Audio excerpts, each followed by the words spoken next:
Yeah, of course. Yeah, nobody does until they actually know what's going on. I know what's going on. Thanks, man.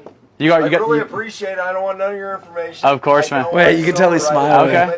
I know when I want to get it and when I'm going to get it. I was going to say you got like a windowsill thing there. Yeah, that's just a thing. He pointed at this little windmill thing that's in his garden as a redirect. And I don't think people will catch that because he's like, how do I get this guy off his like high horse, right? This is a bull that is like, I know what I want, know when I want it. And what he's doing well here is he's like, I'm just chill. Okay. Oh, notice you got this little thing right here. And he's just trying to loop him into something, right? I thought you might be a good fit. I mean, well, you know, one of these days I will be, but right at the moment I'm not. Yeah, but yeah, man, I think, you know, people that are putting it on are hitting the lottery, and it sounds like you know a lot about it. I mean, you seem like a technology guy. He says, you seem like a technology guy. The reason he's saying that, I think a lot of people aren't catching this, is he's trying to empower the guy. He's like, you seem smart enough. And so you might say, you seem like a smart guy. It seems like you're an investor, or you're probably pretty good with your money. That's why a lot of people, you're empowering them in some sort of fashion. This is a neighborhood average, about 164. Do you know if you guys pay more or less of the same? Okay, so now he got sitting down. Obviously, we lost some of the context here. So this is a scenario where it's a power play. I love to sit down on the front porch. I don't know if he tried to go inside or tried to go to the backyard. Ideally, you've got 2 chairs though. What the awkward scenario is, if he's not sitting down, he's still a little bit uncomfortable. So my goal is to say, how do I get him sitting down? This is how much it would be to own the system. I'd drop it off for you. It would literally take 10 minutes. If we're here any longer, it's because you want us here. Cool.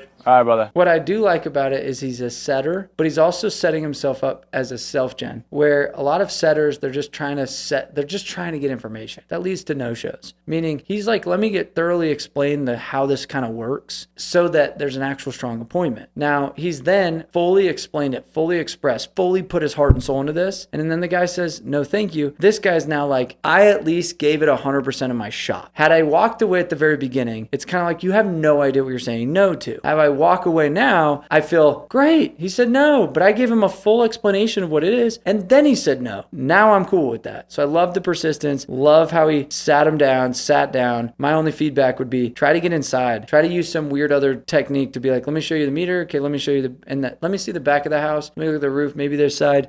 Is it cool if we sit down real quick? And I'd even try to same day. I'd even try to get in, depending on his interest level at that point, because he was still in a stand-up position, meaning, yeah, I'll let you sit down, I'll let you talk. How do you get him talking more and to get him moving more? Because then he'll start to buy more.